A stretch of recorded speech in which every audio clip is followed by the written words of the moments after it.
Começamos com Kitase, um típico assalariado que vive sozinho. No entanto, ele se sai bem quando o assunto é viver sozinho e saber se cuidar. Mas assim que dormiu após o longo dia de trabalho, ele novamente teve um sonho, onde se deparou com um estranho mundo de fantasia. Ainda assim, para ele isso foi incrível. Afinal, mesmo que existam monstros em seus sonhos, ter a oportunidade de conhecer paisagens incríveis, valiam por tudo em um mundo onde ele era conhecido como Casullio. Mas também reencontrar sua colega era outro ponto alto de seu sonho. Essa era Mariabelle, uma elfa com mais de 100 anos. E por mais que ambos já se conheçam, Marie ainda insiste em fazer seu drama para não explorar mais a masmorra. Por sorte, Casullio sabia que uma boa refeição como prêmio final sempre a animava.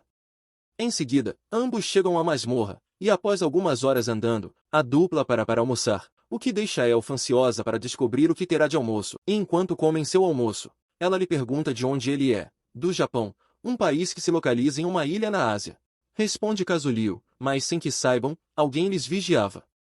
Tempo depois, o grupo retorna à sua exploração, mas é aí que Marie nota uma ameaça e puxa Casullio para se esconder. No entanto, o mesmo sai correndo em direção ao monstro, que para surpresa dela, era um grande amigo dele.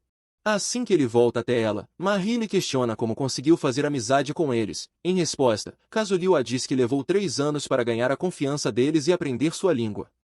Em seguida, o grupo chega até o ponto que o lagarto disse que está o dragão, mas como Casullio não podia ver no escuro, Marie lhe compartilha a visão noturna, mas a luz da magia, e o barulho de surpresa deles, fazem o grande dragão despertar. Ainda assim, Casullio a diz que basta voltarem, mas é aí que as portas são seladas, deixando ambos presos com o dragão. Nesse momento, o grande dragão dispara suas chamas neles. Rapidamente, Casullio acorda frustrado por ter fracassado em seu próprio sonho.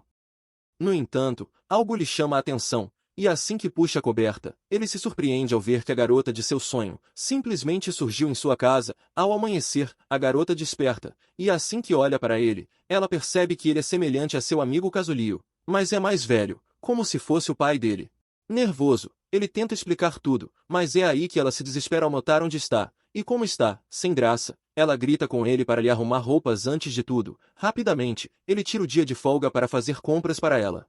E assim que volta, ele fica encantado com a beleza da garota, mas para ela, ver todas aquelas construções imensas, eram algo inexplicável, mas também, acredita que ele era rico para morar em um lugar assim. Surpreso pela forma como ela está encantada com tudo, Kitase decide convidar ela para conhecer a cidade. Ao ouvi-lo, ela corre lhe agradecer, mas novamente, outros problemas surgem. Mas enquanto ela se veste, Kitase se pergunta como tudo aconteceu. Nesse momento, ela vem até ele pronta, mas Kitase a diz para vestir o capuz e esconder suas orelhas.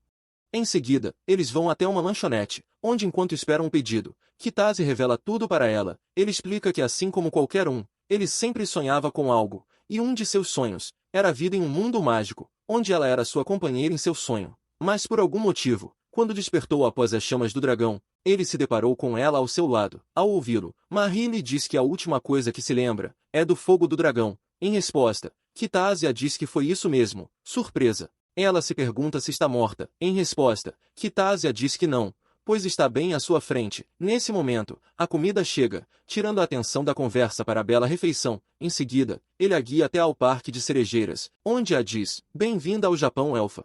Contente, Marie lhe diz que parece um mundo pacífico sem monstros e guerras. Em resposta, Kitase a diz que no lugar de monstros, os humanos arrumam problemas entre si. Ainda assim, o mundo tem muitos lugares maravilhosos. No entanto, algo a incomoda, o que a leva a perguntar a Kitase o que irá acontecer com ela caso não consiga voltar para seu mundo. Em resposta, Kitase a diz que ambos podem morar juntos e viajar por todo o mundo. Ao ouvi-lo, ela fica sem graça.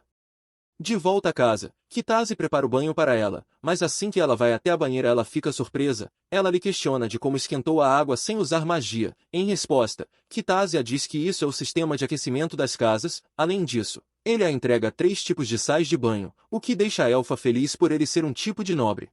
Minutos depois, ela sai do banho. Ao mesmo tempo, Kitase termina de fazer a janta, o que deixa Marie ansiosa para mais uma refeição, mas assim que ela prova, Kitase a diz que está usando os mesmos temperos que ela já provou. Confusa, ela lhe questiona sobre o que quer dizer. Em resposta, Kitase explica que assim que começou a sonhar, ele percebeu que poderia fazer suas comidas favoritas aparecerem em seus sonhos, desde que as deixassem perto da cama. Por isso, ele sempre fazia uma marmita a mais, antes de dormir, mas quando tentou levar lanternas e outros itens de sobrevivência, nunca funcionava. Surpresa, Marie suspeita que exista regras sobre o que pode ou não ser levado ao outro mundo, e talvez, a diferença de tecnologia, seja um empecilho. Ainda assim, Marie lhe pergunta se alguém lhe deu algo como uma missão, pois existe o risco de alguém estar monitorando o que é levado entre os dois mundos. Em resposta, Kitazia diz que nunca disse nada a ninguém, pois eles sonham mesmo há muito e muitos anos. E sempre teve medo de falar para alguém. No entanto, Kitase decide deixar isso de lado por hora, e focar em se prepararem para o próximo sonho, onde seu maior desafio será enfrentar o dragão. Diante disso, Marie revela que os arquidragões são seres lendários que portam um grande conhecimento que vai além dos humanos e demi-humanos, e por milhares de anos, os dragões travaram inúmeras guerras contra ambas as raças. Ainda assim, Kitase a questiona o que mais sabe sobre os dragões. Em resposta, ela diz que as escamas deles são extremamente valiosas por possuírem mana, e quem portar uma delas, certamente ficará rico. No entanto, há histórias em que dragões tomaram forma humanas para viver entre os humanos secretamente, por isso é tão raro encontrar um. Em seguida, Marie corre se deitar na nova cama de luxo, mas Kitase fica nervoso ao pensar que ela se esqueceu de algo. No entanto, ela lhe convida para dormirem. Sem graça, Kitase se une a ela, e assim que ambos caem no sono próximos, eles vão para o outro mundo. Nesse momento, ambos despertam em frente ao grande dragão. Mas dessa vez, Kitase decide se apresentar ao dragão. Ele explica que apenas veio ao ninho para ver como era um dragão e seus ovos, e entende que foi sem educação ao invadir seu lar. Diante disso, ele pede ao dragão para que deixe sua colega Marie ir. No entanto, Marie não consegue entender nada, afinal, Kitase está falando na língua dos dragões. De repente, Kitase saca uma garrafa da famosa. Ao vê-lo, Marie se lembra que após ouvir sua história sobre o dragão que se transformou em humano e visitou a Vila Osla, Kitase disse que já esteve lá, mas a vila só tinha uma coisa de diferente. Eles produziam uma bebida à base de cevada. Então, diante disso, ele decidiu levar uma para negociar a saída em segurança dela. Por sorte, o dragão lhe disse que está surpreso por ele saber sua língua e entender de seus gostos. No entanto, ele lhe pede para que explique como sobreviveram às chamas, pois se lembra claramente de ter transformado os dois em cinzas. Rapidamente, o dragão oferece a ambos uma passagem até o solo, onde ela mostrou seus ovos, enquanto Kitase explica tudo o que aconteceu com ele e Marie. No entanto, ela sente um cheiro curioso e pede a eles para mostrarem, ciente do que se trata. Kitase diz ser seu obento. Ao ver a comida, o dragão entende que tanto a comida quanto a bebida mal iriam mexer em sua boca. Diante disso, ele decide reduzir sua presença. Ao ver a cena, Marie fica encantada ao ver o real poder de mana que um dragão possui. Mas tudo só fica ainda mais interessante quando o dragão se reduz a uma forma humanoide, uma draconiana. Ao vê-la, Kitase paralisa diante de sua beleza, o que apenas infla ainda mais o ego da mulher. Em seguida, ela pede a Kitase para lhe deixar experimentar sua refeição, e em troca, ela irá lhe oferecer uma de suas escamas rachadas de mana. Rapidamente, ele a entrega sua marmita, o qual ela devora sem nenhum pudor. Confusa, Marie pergunta o que está acontecendo. Em resposta, Kitase diz que a dragoa ofereceu uma de suas escamas em troca de uma marmita. Surpresa, ela lhe diz que isso é muito incrível, mas também extremamente perigoso, pois muitas guerras já ocorreram por causa de um reino possuir apenas uma delas. De repente, o obento acaba, o que deixa ela desesperada. Kitase então a diz que tem outra. Contente, ela decide lhe oferecer uma pedra azul, o que deixa Marie confusa sobre qual o valor dela. Mas assim que Kitase traduz que a dragoa disse que é pedra embutida com sangue de dragão, a garota grita com ele para aceitar a oferta. Minutos depois, ela libera a dupla lhes pedindo para trazerem mais comida da próxima. Mas durante o caminho até a superfície, os dois olham atentamente as escrituras na parede, onde conta a história de um dragão que a cada 1000 anos vinha por seus ovos, mas quando os humanos os roubaram, o dragão os seguiu até sua cidade subterrânea e a queimou toda, e então fez seu ninho no centro dela. Diante disso, Marie diz a Kitase que deve manter segredo sobre os itens do dragão e sobre o mesmo, pois um novo incidente pode acontecer novamente, e mesmo que o sangue de dragão possa curar qualquer doença ou ferida, eles devem aguardar o dragão partir com seus filhotes antes de venderem os itens. Mas ao chegarem à superfície, Kitase fica triste ao saber que logo iriam se separar quando chegar à cidade, mas para sua surpresa, Marie lhe diz que deseja voltar com ele ao Japão. Dias depois, Kitase retorna para casa após mais um dia de trabalho, e assim que vai pegar algo para relaxar, ele é surpreendido porque Marie que avançou bastante em seu japonês. Em seguida, os dois vão jantar, e assim que terminam, Marie se pergunta o que vai acontecer com a escama e a pedra do dragão. Em resposta, Kitasia diz que devem estar escondidas, pois sempre que sonhou, seus itens apareciam ao seu lado naquele mundo, então os itens também devem estar guardados. No entanto, a garota parece frustrada, o que faz Kitasia questionar se está tudo bem. Em resposta, ela lhe diz que precisa terminar seus relatórios para a guilda. Surpreso, Kitasia pergunta a ela se já viu uma pedra mágica. Em resposta, ela diz que ninguém nunca as viu. São apenas lendas, mas Kitasia diz que sabe onde pode haver algumas. Em seguida, os dois vão dormir, e assim como antes, eles dormem próximos para que ela possa viajar entre os mundos. Por sorte, eles conseguem mais uma vez, e sem hesitar, Kitasia usa seu teleporte para cortar as dimensões daquele mundo, assim ambos poderiam cortar várias horas, e até dias ou meses de viagem. Horas depois, os dois finalmente chegaram às ruínas do Pico Uja, uma antiga cidade que atraiu milhares graças às suas pedras mágicas, mas quando suas minas foram esgotadas, seu fim resultou em ruínas por mais de 200 anos. Ainda assim, os resquícios de uma próspera civilização ainda eram evidentes para Marie. No entanto, quando ela pede por um pouco de água, Kitasia diz que existe um oásis logo à frente, mas de repente, ele sente algo nas cabanas. Ainda assim, ele decide guarda para si. Em seguida, eles chegam ao oásis para aproveitarem seu banquete. E enquanto almoçam, Marie pede para ver suas habilidades no sistema. Em resposta, Kitasia diz que tudo bem, contanto que ele possa ver a sua também. Marie concorda, afinal, diferente dos outros na guilda que sempre buscam uma maneira de criarem ranks para tudo, Kitasia é completamente diferente. Em seguida, ambos mostram seus status, onde Kitasia surpreende ela ao revelar ser nível 72, já Marie é uma classe especial de mago, uma espécie de mago que usa magia espiritual antiga. Minutos depois, os dois voltam a caminhar até o oásis, mas assim que se aproximam, eles são atacados por um monstro que sai da água. Rapidamente, Kitasia corre para lidar com ele com um único golpe. No entanto, vários outros surgem ao seu redor, mas Kitasia usa seu teleporte para lidar com eles. Ao mesmo tempo, vários homens assistem de longe Kitasia usar seu teleporte para lidar com os monstros, mas um entre eles consegue olhar através da bolsa de Kitasia, avistando a escama e a pedra do dragão. Itens que por mais que ele não conheça, ele percebe que são valiosos.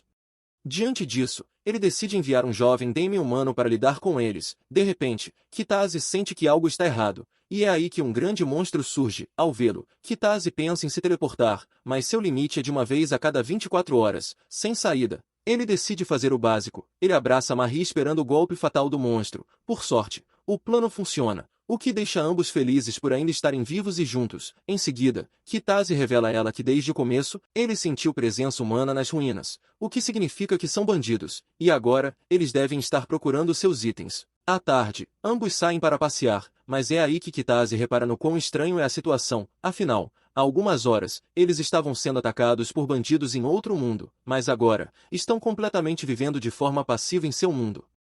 Em seguida, ele a leva até a biblioteca para ver todas as opções de livros. Ao vê-los, Marie fica surpresa ao notar que, diferente de seu mundo, os livros no Japão são bem cuidados e o local não possui poeira. No entanto, ao notar a presença de algumas crianças acompanhadas de seus pais, Marie o questiona se está tratando como criança por não ter conhecimento suficiente. Nervoso, Kitasia tenta se defender. Por sorte, ela logo se encanta por um livro de um gato dimensional. No entanto, por mais que Marie esteja estudando japonês, ela ainda não sabe identificar os kanjis corretamente. Rapidamente, Kitasia diz que irá ler para ela em voz alta. Contente, ela fica ansiosa para voltarem, mas antes, ele vai até a recepção para alugar o livro, onde se surpreende ao reencontrar sua velha amiga Shijo trabalhando na biblioteca, mas ao ver a garota atrás dele, ela pergunta por seu nome. Em resposta, Kitasia traduz para ela a pergunta da moça, o que permite Marie de praticar seu japonês. No entanto, Shijo lhe questiona se ambos estão juntos. Em resposta, Kitasia diz que não tem coragem para tentar algo. Surpresa, Shijo lhe pergunta se tentaria algo se tivesse coragem. Nervoso, Kitasia diz que prefere evitar confusão por hora. Contente por essa decisão responsável, Shijo lhe pede os documentos para o registro do livro. Rapidamente, Kitasia entrega seu documento e comprovante de residência. Ao ver o endereço, Shijo diz que ambos moram no mesmo prédio, então seria legal se marcarem de comer algo. Surpreso, Kitasia diz que sim. Em seguida, eles voltam para casa, onde Marie fica curiosa sobre como vai conseguir ver as ilustrações animadas nesse item estranho. Em resposta, Kitasia diz que precisam usar um DVD para reproduzir o conteúdo. Ele então liga o vídeo para que Marie assista. o que a deixa curiosa para saber se isso é magia, mas Kitase diz que é apenas tecnologia. Em seguida, ele pega algumas guloseimas e fecha a janela, criando uma atmosfera de cinema. Os dois então começam a assistir a animação que mostra como era o Japão antes da tecnologia atual, mas Kitase diz que em alguns lugares, ainda é preservada como antes. Tempo depois, o filme termina. Marie então diz a ele o quanto está encantado em poder ver histórias animadas. No entanto, as coisas se complicam um pouco, deixando Kitase nervoso. Por sorte, Marie apenas não soube se expressar de forma correta, e logo volta a reassistir ao filme. Rapidamente, Kitase vai preparar o jantar enquanto Marie vai tomar banho. No entanto, não demora muito e logo um terremoto é sentido em todo o país, mas diferente de Kitase que está acostumado, com Marie é algo completamente assustador, e para piorar, a mesma logo percebe o que acabou de fazer. Minutos depois, ela volta nervosa pelo ocorrido, mas Kitase diz que está tudo bem. Em seguida, ambos vão comer uma deliciosa refeição com arroz e macarrão ao molho. No entanto, após jantarem, Marie se lembra que eles terão que enfrentar o mesmo monstro de antes, mas Kitase diz que algumas vezes, ele acorda em outro lugar. Ainda assim, ele diz que ficará tudo bem graças às suas habilidades. Isso a faz se lembrar de sua habilidade de locomoção temporal, mas ainda existe um problema: o pequeno homem-fera que os bandidos controlam. Ao ouvi-lo, Marie lhe diz que as raças de felinos são muito habilidosos com pedras mágicas. O que será um problema se o pequeno for um? Ainda assim, Kitase deseja lhe salvar se for um refém. Em seguida, ambos vão dormir após uma história, mas logo Kitase é acordado quando Marie desperta frustrada por não saber o desfecho da mesma. Agora de volta ao deserto, os dois acordam em segurança, mas Kitase decide se dividirem para resgatar o jovem demi-humano e afugentar os bandidos. Mas para isso, eles decidem se dividir. Rapidamente, Marie usa a magia de luz para criar um manto de bloqueio solar, o que impediria de ser vista aos olhos nu, permitindo que sua magia de luz criasse um manto da invisibilidade. Ao ver a cena, Kitase fica surpreso, mas Marie lhe diz que isso não é nada perto das coisas que ele faz. Em seguida, Kitase parte para procurar o garoto, mas antes, ele a diz para lhe chamar pelo chat se algo ocorrer. Contente, ela lhe vê partir enquanto grita para ele terminar a história quando voltarem. Em seguida, ele chega ao topo da cidadela, onde relembra da conversa com Marie sobre os eventuais problemas que enfrentarão ao tentar resgatar o jovem fera. Por sorte, ele logo rastreia a presença dos saqueadores. Rapidamente, Marie inicia o plano chamando a atenção deles com uma explosão. Nesse momento, um monstro ressurge das águas, sendo um sinal claro que morderam a isca. Novamente, Marie inicia uma onda de ataques para distrair o monstro marinho. Isso permite que Kitase consiga uma abertura para ir até o pequeno.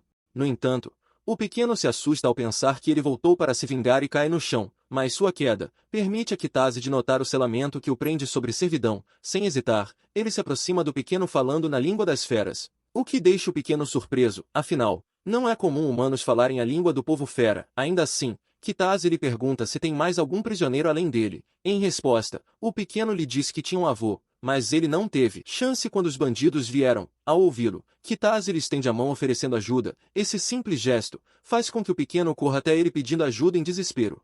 De repente, Kitase é forçado a desviar de um ataque dos bandidos que chegam até eles. Ao vê-los, Kitase pede para que libertem o garoto. O líder concorda em trocar o cristal das algemas, em troca dos itens mágicos que Kitase tem em sua bolsa. No entanto, Kitase sabe que não deve confiar em bandidos, e diante disso, ele se teleporta até o líder desferindo um golpe certeiro no cristal. Irritado, o líder ordena que ataquem com tudo, mas entre todos, um grande avança sobre ele, forçando Kitase sobre a beirada do deck. Mas para surpresa de todos, Kitase inicia a habilidade exclusiva de sua classe, permitindo que o grandão passe direto para o fundo da ravina. Ao ver a cena, o jovem fica surpreso com tudo, mas assim que Kitase surge ao seu lado, ele lhe explica que tudo isso foi graças à ilusão fantasma dada por sua habilidade espadachim ilusório. Surpreso, o garoto cria esperanças e se apresenta como Mevi. Em seguida, Kitase volta para a luta, mas novamente, os bandidos ficam perdidos ao tentar lutar contra alguém que simplesmente desaparece. No entanto, Kitase pensa de atacar o cérebro de tudo, mas desiste ao ver que todos os seus pontos cegos estavam sendo monitorados. Mas tudo muda assim que o líder consegue localizar Marie. Rapidamente ele envia seus guardas atrás dela, mas tudo isso era um plano dele para forçar Kitase a se revelar, e assim que funciona, ele ataca em direção a seus homens, para atingir Kitase que escapa por pouco. No entanto, o líder lhe provoca dizendo que sabe onde ele irá aparecer, e assim que revela o pequeno como refém, Kitase se vê obrigado a aparecer entre eles. Diante disso, o líder lhe diz que sua habilidade de teleporte tem um limite de peso, caso contrário, teria pego o garoto e fugido. Cercado, Kitase confirma suas palavras e decide se render largando a espada, o que faz o líder se sentir em vantagem. Mas é aí que ele pega o garoto e se teleporta com ele. No entanto, mesmo tendo descartado o peso da espada, ainda não era o suficiente para completar o teleporte. Por sorte, a areia absorve parte do impacto. Nesse momento, o monstro ressurge encerrando a batalha ao atacar os criminosos.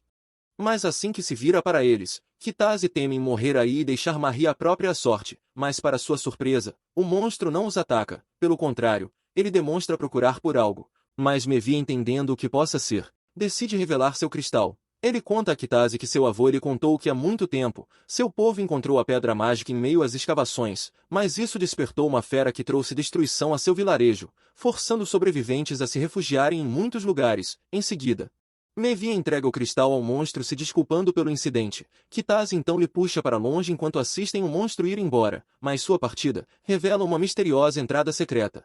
Algum tempo depois, Kitase notifica o governo local sobre a descoberta. Rapidamente, o governo envia soldados para rastrear os criminosos que fugiram e abrirem uma investigação sobre o novo labirinto. Kitase então solicita asilo ao jovem Mevi, o qual o capitão lhe assegura que o país irá protegê-lo.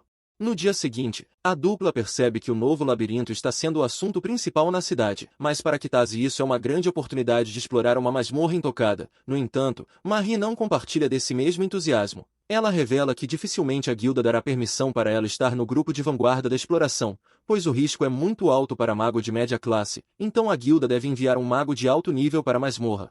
Mas sem que saibam, a Dragô ouvia toda a sua conversa pela escama. Ela se questiona se os humanos sabem da calamidade que está aprisionada naquela masmorra. Nesse momento, algo que só é visto a cada 1000 anos ocorre. Os ovos dela começam a chocar.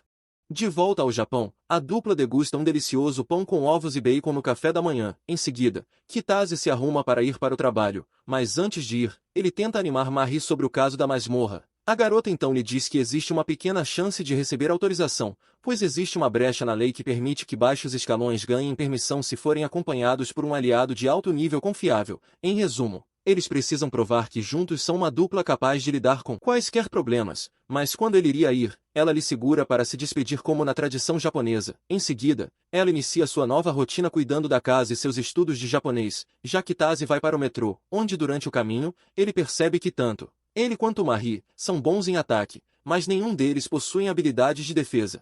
Horas depois, Kitase decide almoçar enquanto trabalha, mas uma mensagem de sua amiga Kauruko lhe chama atenção. Na mensagem ela lhe pergunta se Marie gostou do livro. Em resposta, Kitase a diz que sim, e lhe agradece pela gentileza. Kauruko então lhe convida para saírem em casal. Surpreso, Kitase sabe que normalmente recusaria sem hesitar, mas agora as coisas são diferentes, então ele decide aceitar o convite. Ao anoitecer, os dois aguardam a chegada de Kauruko e seu marido enquanto Marie prova um café. Minutos depois, Kauruko chega com seu marido e se desculpa pelo atraso. Rapidamente, ela apresenta Toru a Kitase e Marie. No entanto, a fofura ao qual Marie os cumprimenta surpreende ambos. Todos então vão até ao restaurante principal para o jantar, mas ao se sentarem, Marie de forma nervosa pergunta a Kitase do porquê de tantos talheres. Em resposta, ele a diz que a comida vem de um prato por vez. Então se deve começar de fora para dentro, e vai indo até talher em talher à medida que os pratos vão chegando. Em seguida, os primeiros pratos começam a chegar, e para Marie tudo era como um grande banquete dos quais apenas os nobres de seu mundo têm acesso. Por outro lado, a nova experiência que ela obteve faz com que Marie se desespere ao pensar que nunca mais vai conseguir comer nada de seu mundo. Após o jantar, o grupo se despede, mas antes de irem, Kauruko pede a Kitase permissão para convidar Marie para sua casa. Surpreso, Kitase diz que adoraria que ela tivesse companhia, mas Kauruko lhe interrompe dizendo que está livre às segundas. Sem saída, ele traduz a Marie o que Kauruko lhe disse, o que deixa a garota feliz. Ainda assim, ele fica apreensivo em deixá-la longe de sua vista. Afinal, se descobrirem que ela é uma elfa de outro mundo, as coisas podem complicar. Em seguida, os dois voltam para casa, onde Kitase lhe agradece por ter vindo com ele para o Japão. Após o almoço, uma reunião é criada para tratar do novo labirinto. O comandante da cidade inicia a reunião informando a todos que o labirinto é de rank A, um dos níveis mais perigosos. No entanto, o povo fica contente, o que deixa Marie confusa. Afinal, se é tão perigoso, todos deveriam temer, certo? Mas Kitase diz que todos estão felizes por conta dos grandes tesouros que existem em masmorras de alto nível. No entanto, para manter a exclusividade sobre a masmorra, o líder decide fechar a cidade para estrangeiros, garantindo assim que apenas os locais possam se beneficiar. Em seguida, todos começam a se reunirem em busca de obter informações para a campanha de conquista masmorra, e é aí que Marie arrasta Kitase até um mago famoso, mas ao vê-los, o velho mago rapidamente os reconhece como os descobridores do labirinto. No entanto, ele diz a Kitase que uma de suas metades não é do mundo humano, o que deixa ele nervoso. Ainda assim, o mago diz a eles que a guilda não está presente, pois todos ali têm conexões com a família real. Ao ouvi-lo, Kitase diz que a realeza deve estar usando eles para criar tempo para garantir que ninguém de fora consiga as pedras mágicas. Surpreso, o velho mago confirma suas palavras. Ele então revela que pouco se sabe sobre as pedras mágicas, e ninguém além dos gatoneses são capazes de refiná-las. Ainda assim, ele diz que isso é estranho, pois em mais de 200 anos, nenhum livro há menções sobre essa capacidade de refinar as pedras. O que deixa a dúvida de alguém está tentando apagar a história. Em seguida, ele chama ao comandante Akon para se unir a eles. O mesmo então se apresenta formalmente, mas aconselha aos dois para não se jogarem de cabeça na masmorra sem cautela.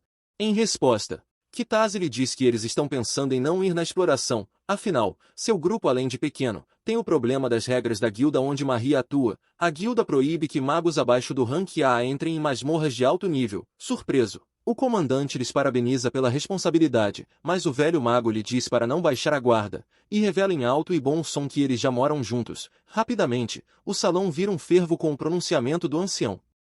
Em seguida, a dupla vai até uma loja de roupas para se adaptarem ao clima local com o clássico drama de enredo que só os animes têm. Após as compras, eles retornam ao quartel, onde são recebidos por Akon, que os leva até Mevi que está sob proteção da cidadela. Em seguida, o grupo se senta para que Kitase possa ser o tradutor entre Akon e Mivi. Akon então revela um cristal azul encontrado pela primeira divisão de reconhecimento na masmorra. Surpreso, Kitase lhe diz que a cor é parecida, mas, assim que Mivi se aproxima do cristal, o mesmo começa a emitir uma luz, provando sua autenticidade, o que deixa todos surpresos. Nesse momento, a pedra começa a mudar de cor, o que deixa Kitase confuso sobre qual é a diferença entre a luz verde e a azul. Em resposta, Mivi lhe diz que são quase idênticas, mas a luz verde é mais fraca. Em seguida, o grupo decide apresentar a Mivi a fantástica culinária do Japão. É assim que prova ele se empanturra com mais e mais comida. No entanto, devido ao contato com a cultura kawaii no Japão, Maria tenta convencer Mivi a usar o miau após cada palavra, o qual o garota rejeita. Por sorte, Kitase tenta lhe salvar ao pedir para ele avaliar a pedra e a escama, mas não dá muito certo, pois Marie consegue convencer o garoto a falar miau. No entanto, ao ver as pedras, Mivi diz que elas têm tanto poder que chega a transbordar energia, mas é aí que ele nota que a energia está sendo absorvida pela escama, o que faz ambos se perguntarem se tem algo a ver com a Arquidragão. Nesse momento, a escama começa a oscilar seu brilho, chamando a atenção deles. Rapidamente, Kitase tenta perguntar se pode ouvi-los, e assim que escama brilha novamente de forma sincronizada, ele pergunta se ocorreu algo com ela, mas como não obteve uma resposta, eles decidem ir até lá. Ao mesmo tempo, os magos são reunidos para tratar do assunto da masmorra e de Marie, mas quando apenas Steven, um mago de rank A se oferece para ir, Ludre ciente que ele chantageou-os demais para ficarem de fora, decide propor que deixem os responsáveis pela descoberta de explorarem a mina. De volta à dupla, eles retornam ao labirinto do dragão, onde são deixados pelos guardas sozinhos no denso breu da caverna. Por sorte, ela estava de bom humor e feliz em revê-los. Ao ver os filhos, Marie fica encantada com sua fofura. No entanto, a mulher logo começa a fazer charme em busca de mais comida, mas assim que Kitase mostra a ela as marmitas vazias, a mulher entra em desespero e começa a espernear. Ela reclama que está dando muito duro para criar 3 filhotes sozinha. Afinal, seu marido está por aí se divertindo enquanto ela tem que enfrentar tudo sozinha. E seu único alívio era nova comida. Então agora terá que atacar as vilas para se distrair. Ao ouvi-la, Kitase se desespera e decide de forma impulsiva a convidar para ir tirar umas férias em seu mundo. Claro que ele falou pensando que ela não iria, mas para sua surpresa, ela se anima com a ideia e aceita o convite. Em seguida, os dois vão embora com a promessa de voltarem para buscá-la no final de semana. No dia seguinte, Steven os observavam das sombras. Assim que entram, seu subordinado lhe diz que os locais chamam essa ruína de dos 7 mistérios. Curioso, Steven decide camuflar sua presença com o pequeno. Ainda assim, ele fica curioso do porquê eles ainda insistem em frequentar uma ruína já explorada. De repente, ele avista algumas figuras que lhes forçam a se esconderem. Afinal, há muitos anos atrás, essas estátuas eram usadas para protegerem locais como esse. Mas assim que a dupla passa por ele sem sofrer dano, ele ativa sua habilidade Oráculo, onde sua visão se estende além do campo físico. E para sua surpresa, ele descobre a existência de um ninho de dragão ancestral. Surpreso, ele apavora. Nesse momento, Os guardiões despertam e avançam sobre eles. Por sorte, Steven consegue ativar uma magia de fuga, e assim que escapa, ele confirma a existência de um dragão ancestral. Ainda assim, o que mais lhe preocupa é quem realmente é o novo parceiro de Marie. Horas depois, o grupo retorna ao Japão, onde Kitase é o primeiro a acordar com muito drama, mas seus gritos acordam Marie, que também grita surpresa ao ver tanto drama na obra. Em seguida, Arki desperta curiosa para conhecer mais sobre esse mundo sem magia. Mas assim que ela observa tudo pela janela, Marie diz a Kitase que ele está proibido de se virar. Ao mesmo tempo, Arki tenta fechar a camisa de Kitase, mas alguns obstáculos a impedem.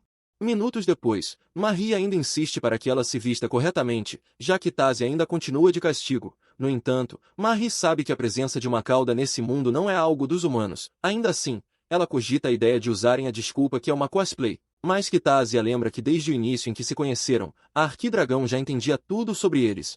Em resposta, Arki confirma suas palavras, e diz que é divertido ficar participando das confusões deles. Ainda assim, ela decide que o mais urgente é priorizar suas vestes. Rapidamente, ela usa sua magia para transformar sua cauda e escamas em um belo vestido. Em seguida, o trio decide sair em um tour de carro pela cidade. Ao ver a cidade de perto, Arki não demonstra tanto entusiasmo quanto deveria, o que deixa Marie curiosa do porquê ela não está eufórica. Em resposta, Arki a diz que seus milhares de anos a fizeram ser capaz de olhar para algo e entender como funciona. Então até mesmo essa carroça metálica é algo que ela compreende a existência. Mas de repente, ela decide revelar a ele seu nome, e se apresenta como Vrida. Em seguida, Kitase diz a Marie para pegar os onigiris e oferecer a Vrida. Assim que morde o primeiro pedaço, ela fica encantada com a explosão de sabores. Rapidamente, ela usa sua magia para pegar o resto dos bolinhos de arroz. Horas depois, o grupo finalmente chega a seu destino, onde Marie tenta ocultar suas orelhas de elfo. Ao ver a cena, Vrida fica curiosa. Marie então a diz que nesse mundo não existem elfos, então suas orelhas chamariam muita atenção. Ao ouvi-la, Vrida segura seu rosto e ativa sua magia. Surpresa, ela pergunta o que aconteceu com sua orelha. Em resposta, Vrida diz que usou sua magia para aplicar um comando em estalo. Assim, sempre que ela estalar os dedos, suas orelhas serão ocultadas ou reveladas. Ao ouvi-la, Maria corre a abraçar de felicidade. Em seguida, Kitase as leva a experimentarem uma especiaria local, a batata caramelizada. Elas ficam receosas de comer por sua aparência, mas assim que dão uma chance, elas aprovam um novo sabor culinário. Tempo depois, o trio vai até as termas privadas que Kazuto havia reservado há uns dias, mas como agora estão em 3, ele propõe que usem as termas públicas. Minutos depois, as garotas finalmente entram nas termas. De repente, Vrida pergunta o que ela pretende fazer em relação à nova masmorra descoberta, caso os altos magos não permitam que ela participe do time de exploração. Em resposta, Marie a diz que não sabe dizer, mas é aí que ela questiona Vrida sobre como ela sabe. Nesse momento, ela se lembra da escama que ouvia tudo. Em resposta, Vrida diz que não é normal existir alguém que viaje entre mundos, então por garantia, ela decidiu monitorar Kitase para ver se usariam ele para o mal, mas admite que nunca imaginou que ele passaria seus dias com uma elfa. Em seguida, as duas avistam duas senhoras saindo de uma sala quente. Curiosa, as duas decidem por entrar, onde minutos depois, elas entendem o quão bom é uma sauna. No entanto, Vrida aproveita que estão sozinhas para dizer a Marie que não deve apressar as coisas, pois chegará o dia em que ela se tornará oficialmente a parceira de Kitase. Ao ouvi-la, Marie a diz que não acredita que algo possa ocorrer entre eles. Afinal, Kitase nunca quis um drama. Ainda assim, ela admite que fica feliz em saber que é bem cuidada por ele. Nada surpresa, Vrida diz que isso é a maior prova que ambos serão companheiros, pois o maior ato de amar é o cuidado constante com o outro. No entanto, Vrida diz que se ainda está em dúvida, ela deveria testá-lo para ter certeza. Surpresa com a proposta, Marie decide aceitar a oferta. Rapidamente, ela se veste e vai até onde ele estava sentado. Ao vê-la, ele pergunta por Vrida, ao qual Marie lhe diz que ficou na sala aquecida mais um pouco. Os dois então vão a outra área das termas, onde Marie não perde tempo, e de forma desastrosa. Rapidamente diz a Kitase que não é justo apenas ela ficar envergonhada, mas antes que ele possa falar algo, ela se vira para ele afastando seu cabelo da testa, onde ela lhe dá um beijo gentil. Ao se afastar, ela confirma as palavras de Vrida, que a reação dele seria a prova de seus sentimentos reais. Contente, ela se levanta chamando para voltarem até Vrida, que estava desesperada por mais comida. Rapidamente, Kitase pede o jantar, deixando Vrida contente. Tempo depois, Marie adormece em seu futon. Vrida volta a aproveitar mais um banho. Por outro lado, Kitase fica pensativo sobre o ocorrido de mais cedo.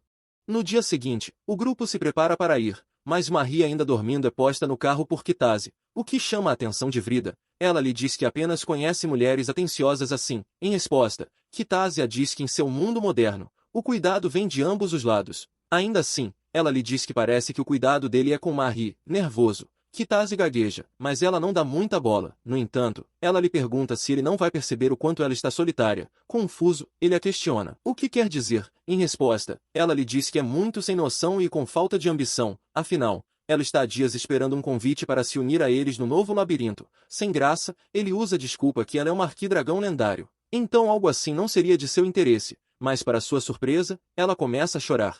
Diante disso, ele decide parar o carro para conversar enquanto tomam um refri. Ele a diz que não a convidou por temer que algo também ocorresse com ela. Afinal, ela é mãe, mas Vrida lhe diz que seria impossível algo acontecer com ela, pois o pior cenário é onde eles não tenham o que comer, mas desde que ele leve o Bentos, ela irá lidar com qualquer um que se coloque no caminho deles. Surpreso, Kitase a diz que nunca imaginou que todas as suas dúvidas seriam esclarecidas em instantes. Ainda assim, ele a diz que seu grupo não tem fama ou feitos grandes, mas ficaria honrado em tê-la com eles.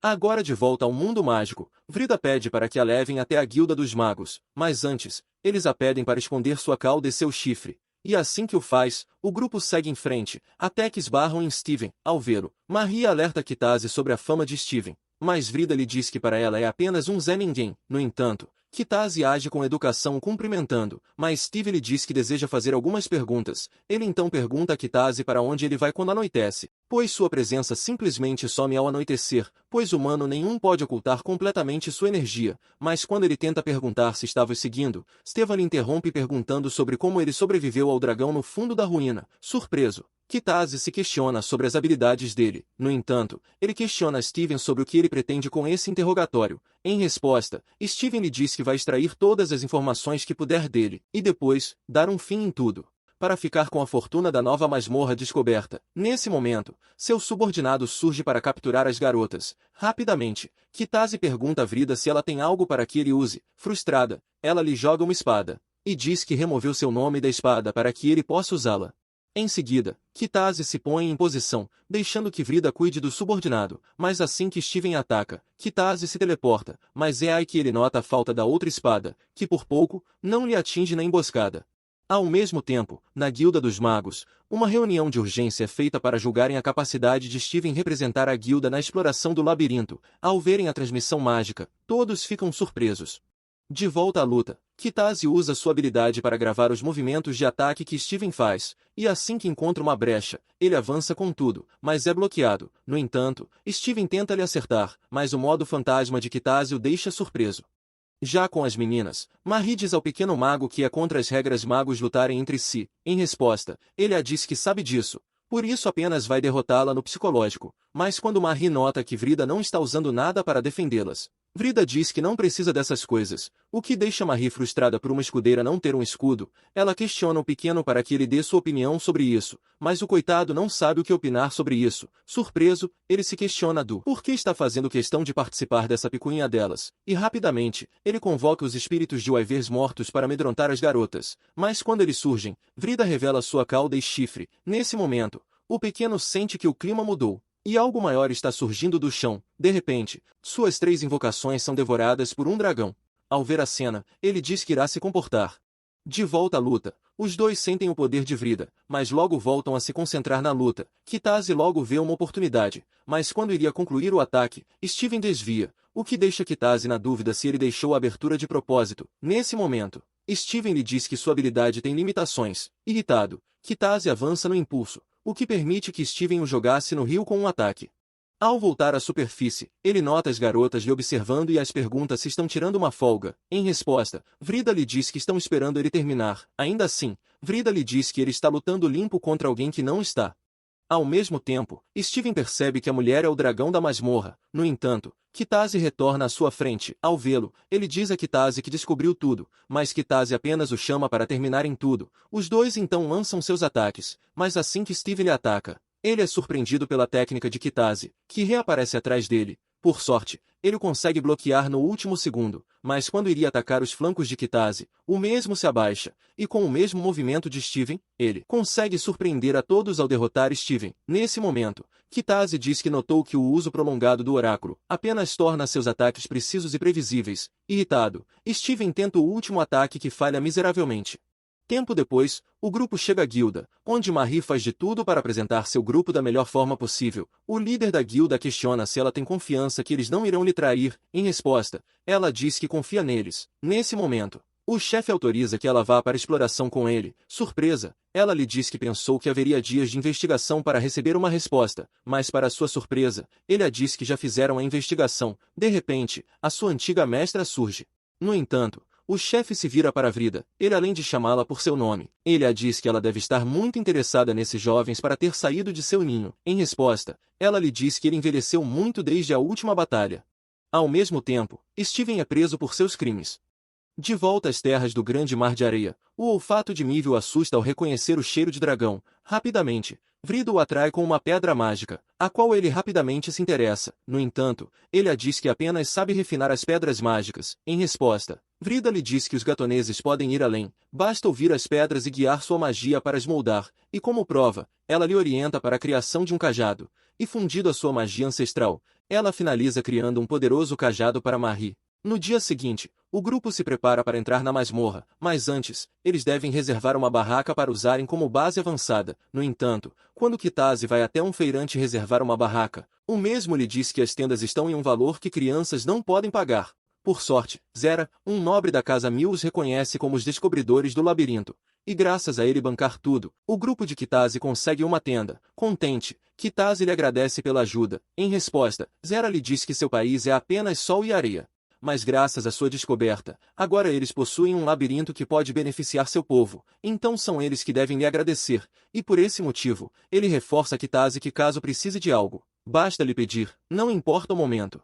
De repente, uma beldade ruiva surge, essa, era Doula. Ao vê-las, Era apresenta Kitase a ela como descobridor do labirinto. Surpresa, ela se apresenta como a capitã da equipe Andorizita, e diz que está ansiosa para trabalhar com ele, e como prova, ela lhe presenteia com um frasco de seu mais nobre chá. Ao anoitecer, Marie fica surpresa com todo o luxo oferecido por Zera a eles, mas antes que durmam, ela pergunta por Vrida. Em resposta, Kitase a diz que ela não irá ao Japão essa noite, pois irá ficar e monitorar os outros grupos. Agora no Japão, Kitase pede a Marie para que abra o pacote na cama, e assim que faz, ela fica surpresa ao ver o chá que Doulos deu. Em seguida, os dois vão tomar seu café da manhã. E é aí que Kitase a diz que fazia tempo que não era apenas eles dois. Surpresa! Marie fica envergonhada ao ouvir suas palavras, o que faz Kitase arrumar uma desculpa para esconder seu rosto vermelho ao notar sua fala. Tempo depois, Kitase tem a ideia de irem ao mercado, assim podem comprar algo para eles cozinharem juntos. Após as compras, ele a leva para experimentar um sorvete de casquinha, o qual a garota fica encantada com a doce mistura do leite com creme gelado. Mas algo ainda está faltando, e é aí que ela nota que a ausência de Vrida deixa uma grande lacuna no grupo. Em seguida, a dupla volta à cozinha, onde juntos, a dupla prepara uma grande refeição para saborearem, mas antes de comerem, Kitase adormece para voltar ao outro mundo. Surpresa! Vrida lhe questiona do porquê já voltou. Em resposta, ele a diz que veio convidá-la para se unir a eles no almoço.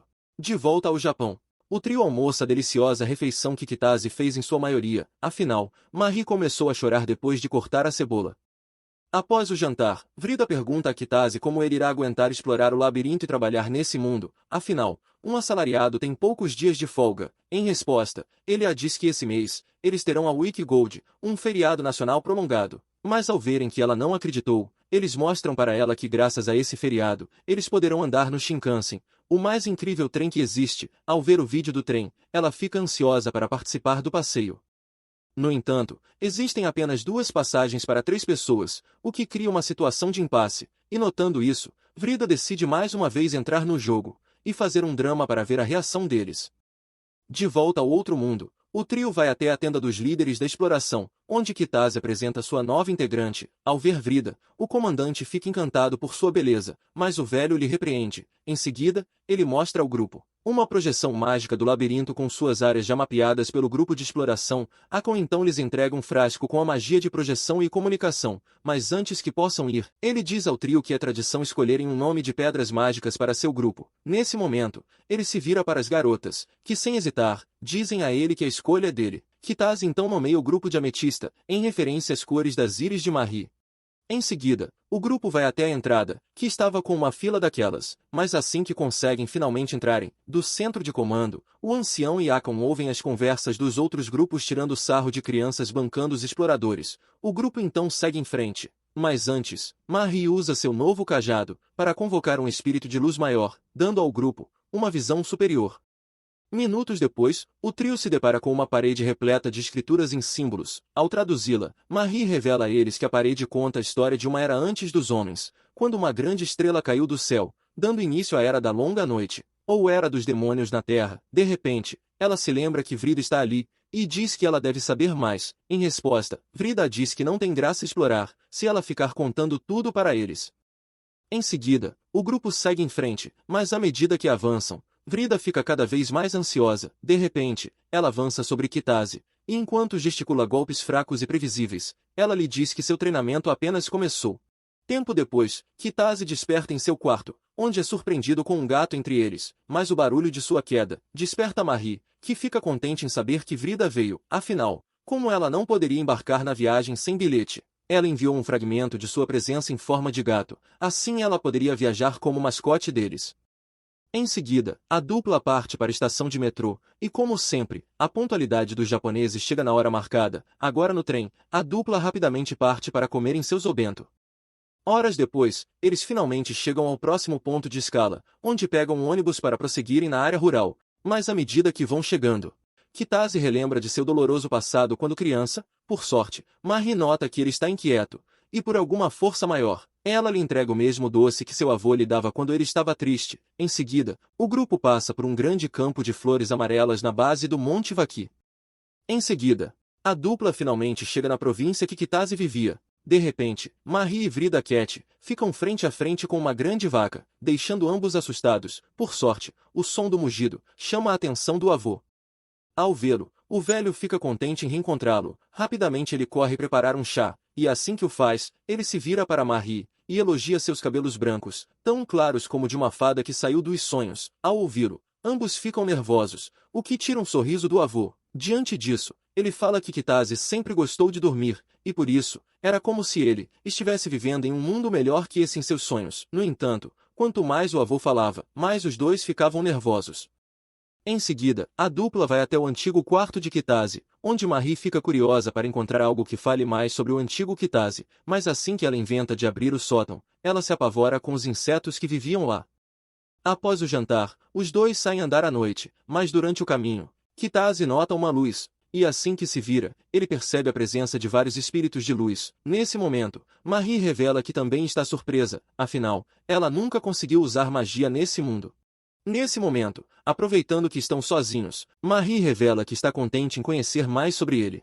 Principalmente seu avô que se parece tanto com ele, mesmo o chamando de Kazuhiro. Surpreso, Kitase diz que esse é seu nome real, pois quando fez seu registro na guilda do outro mundo, ele conseguiu errar o próprio nome. E como não teve como arrumar, acabou ficando Kazurio. Ao ouvi-lo, ela se irrita com ele por não ter lhe dito antes. Ainda assim, ela lhe chama por seu nome original usando o sufixo san, o que deixa o coitado nervoso e sem graça. Em seguida, os dois voltam para casa, e após um banho para acalmarem os nervos, Kitase se questiona sobre o que seu antigo eu pensaria se pudesse vê-lo hoje. Minutos depois, o avô vai levar uma lanterna para caso precisem, mas quando nota que ninguém respondeu, ele abre a porta para ver se já foram, e assim que avista apenas as luzes, ele sorri, desejando a eles que se divirtam no outro mundo. Bem, ficamos por aqui, e se quiser saber a continuação, comentem em AlphaSan, deixem o like e inscreva-se para mais. Por hora assistam ao vídeo recomendado pelo canal. Até breve, meus lendários heróis de outro mundo.